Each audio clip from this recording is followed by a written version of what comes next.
Hey guys, it's Brick Thunder, and today we are going to be unboxing the new for 2025 Home Depot 15-foot WorriCrow and Munchkin.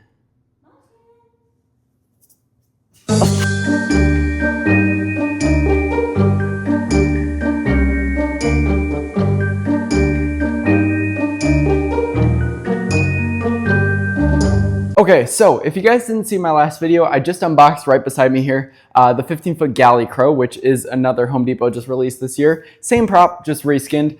Both of them fit my haunt perfectly, so I did end up getting both. I'm not really sure which one I like better yet, which is why tomorrow I'll be doing a comparison video between the two. And when I see them both set up together, I think I'll be able to form an actual opinion. So far though, this guy is amazing. It would be hard to beat him for sure. But this guy looks great too. He's going to be going in the midway this year. So yeah, let's waste no time. Let's get to the unboxing. Here we go. All right, let's begin. So I have it cut open, but I've not looked inside. Let's see what we can see inside. So again, just like the WorriCrow, one side of the box has all the instructions, which is super cool. A lot easier, and you don't have to worry about damaging two sides. Now you just got to keep the side safe. But then also they have paper instructions, and I believe Home Depot has really nice like 3D app instructions and stuff too, in case you lose everything. So very similar to the WorriCrow. We have the base on top, very nice base, same base between both of the props. It's got the double pull for the very strong build. Here's his hat. This also has his shirt in it, I believe. And that is one of the differences. I'm wondering if that's going to make him a little bit taller if you count the hat, and that would be cool. Now these are different. No, same hands. He does have a different paint job, and that's cool. I was thinking that they'd probably be the same paint job overall, and then just the clothing is a difference. This guy's color scheme is a lot like the 12-foot Inferno pumpkin, where it's kind of like that natural brown tree look, like that, with a little bit of texture in it too. They have multiple paint colors in here, which is really cool. Another hand. Here's the leg piece. Here's the hips. This is the connection point from tree stump down below, which is just single, to where it turns into kind of more like legs and knees. So it splits off right here. Another leg. The massive rib cage. Again, very, very similar to the Inferno pumpkin. Another arm. Another leg piece. One more leg piece. We've got the base, again, painted really nicely. Looks very, very cool. It's huge. We've got a pull, a box full of metal pulls. I believe these are the support pulls for the base. Adapter and instructions. Box full of pulls for the structure of them. Another box of the pulls. These ones are very weird shaped. That's why the box is like this. And this holds most of the pulls that go up the legs because of how bendy they are. They need to be a weird shape. Here we have those plastic cover-up pieces that they include on most of the larger props, and then also tethers and stakes. All right, and here is the head. All right, so taking it out, this is the back of the head, and there he is. Let's see how he looks. Oh yeah, super cool. So it is about the same size as the WorriCrow. The WorriCrow's beak goes a little further down, but it's a good sized head right there. It looks really nice. Again, nice paint. Looks like a burlap texture, and he does have lights in there. All right, that's it out of the box. It does take quite some time to set these guys up, but it's really not that many pieces. And also, it's not a super difficult setup. Like I was mentioning in my WorriCrow video, the werewolf and props like that are a lot more difficult when all the metal is inside the plastic already, just because they don't like to line up then.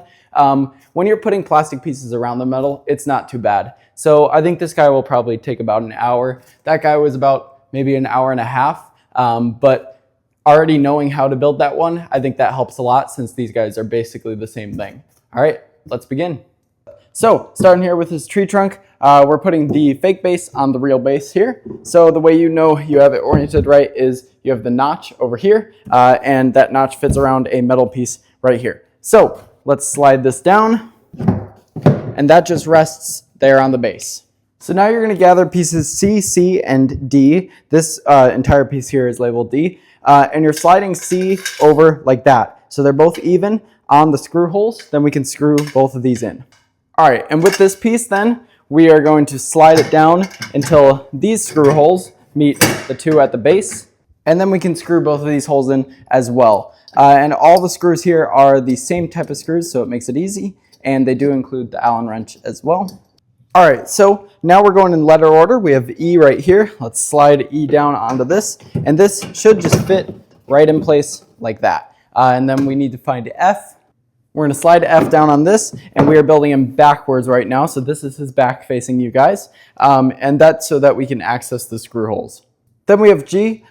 This piece has this metal bar that actually pushes down on all the plastic so far, causing the seam lines here to basically just go away, which is really smart. I do kind of wish the holding had that, because near the top, the pieces definitely separate a lot. And then put a screw in that as well. All right, so then we have piece H. So this one will sit on here. Now, because we're getting close to the wall, I'm going to flip him around so that he is forward. And then because very soon we're going to be leaning him down on his box. And for that, you want him to be forward. So let's flip him, then we'll put this piece on. All right, so now let's slide on H. So make sure your sensor is here in the front and your controls are back here. We then have pull I. Let's slide that down this side of it and attach it to the other pull. And then make sure to screw that in as well. All right, so now is the time that it's getting too high, so let's lean him down on his box and we will continue sideways. All right, so now we're attaching some more pulls sideways. Make sure he's leaned down on the box now, and that's just so you don't have to use a ladder or anything, because it would definitely be difficult getting all the way up there and putting on these large pieces. Make sure you do the wires now, because you will not have access to these later. And then also make sure you screw these in now. Then we have piece K. Slide this all the way down, and we're going to match it up here. Then we have piece L. This is forming the knee shape in the tree part of him. And this slides down, snaps in, and then same thing, let's put a screw in there now. Then we have M, and this is the final leg piece. So next up we have his hip piece. Before you attach it, make sure to do the wires. And then this step recommends having 3 people. It's definitely possible just on your own, but I would recommend tilting him back up because he's not too tall yet, and that helps a lot with the plastic pieces. The gravity kind of just pulls it down, which helps a lot. All right, so he's laid down. This is snapped in now. I did have to stand him back up. I think that's definitely the easiest way to do it. And now we have his rib cage. So just like the WorriCrow, make sure that you have all of these wires attached here first, and then we can put the rib cage on. All right, we have all the wires on. Let's slide this in. And then to attach this, you're using the tether hook. So this goes all the way in, and it definitely gets very difficult. So what I did last time was I just used a stake in here to give it more torque. And you want to bring this all the way down as far as it can go, because this does lock this in and nothing else does. So this one actually went in much easier. I only had to do like 1 spin with this one, so it probably depends on the model, but then test it, make sure that is locked. All right, so next we're putting on the caps over the access holes. Now make sure that you have all the screws in. I forgot the 2 over here by the hips, but all the way down, there should be screws in every position, 2 per, other than this one, which is 1. And these correspond letters. So for example, we have Y here written on the plastic, so let's find Y, and then this just clips right in. We then have Z, we have Z2, we have Z1 down here, and then there's actually one that matches the shade of the head, so this must go on as kind of like a rain guard so that not too much water gets in. All right, so next step is the jacket. So let's take this and drape it over him. Make sure both arms are lined up here with where the poles are going to connect. Whoa, that's crazy. Make sure this is poking out. They give you a little hole right here so that you can attach the tethers, and make sure this is all adjusted now, just because it is really high up when you stand them up, so it's pretty hard to adjust stuff then. All right, so we have piece T right here. Piece T. We're going to slide this arm all the way up the sleeve and then attach it up here with snap locks. All right, so attaching the hands is a bit of a process. You have your elastic band here, so let's make sure that goes all the way over the arm. And you can slide that down just a little bit. And then you want to expose the metal right here, as you can see right there. We're going to slide the metal into the plastic hand. And then these are the ones where you push them in and then twist to lock. Twist it all the way, and then there we go. All right, next we have piece R. This is the other arm here. Let's slide it through the sleeve. All right, so same thing over here. We have hand S. Let's slide it through the elastic, and then find the metal pull like this. Let's slide it on. Once it's slid on, then twist it, and there we go. All right, so now we have the head. We're getting very close here. Let's screw in the white cord here. This goes to the lights in the head. And now we can slide the head on. So make sure you put the screw in the head here, kind of attaches where the neck is. And then we have piece X, which covers that hole up. All right, so we have the elastic band here, same thing as the WorriCrow. Let's bring this around. Make sure that's like all the way back. With the WorriCrow, I had to take him down and get that hat readjusted because the strap was very visible at first. All right, and he is complete. So next step here is tilting him up, which is definitely the most difficult part, or at least it was with this guy, and I'm sure that they are gonna be basically the same. So we'll see how this goes, but I'm super excited to see him fully up because he is looking awesome.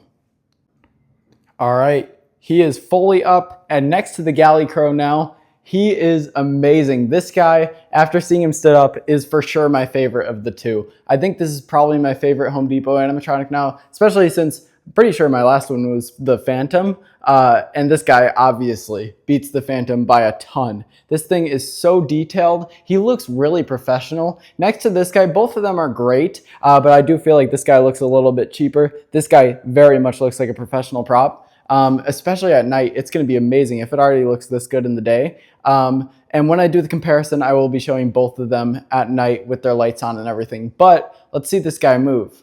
I have him on sensor mode, so let's center him here. The sensor is there on the leg, and there he goes. When he's moving, it looks really, really cool. Even as a static, it would be awesome, but this makes him just perfect. I think people are going to love that. I can't wait to see it at night. Those lights are very similar to the Inferno Pumpkin and the others with that kind of glittery look on the plastic and then lights behind it. And usually at night, that looks really good. And they are animated. I don't know if you can tell. They're kind of fading up, which makes it look like a fire effect. So I think that's going to definitely be very, very cool in the dark. But overall, his details are great. That animation is cool. Very similar to the Levitating Reaper from last year. Both of these guys, same mech as the Levitating Reaper. And it's definitely very effective and it lasts on the big guys. So I'd love to see more with animation like this because even though it's simple, it's better than nothing for sure. And he just looks amazing. All right, so stay tuned for a comparison between these two. Like I said, this guy's definitely my favorite, but there's still a lot of features between them that can be compared here. And yeah, there he was, the WorriCrow from Home Depot. Like I said, I think this guy is probably my new favorite of theirs. He is super cool, and for $400, I would definitely recommend him. All right, thank you guys for watching. I'll see you guys in the next one. Bye.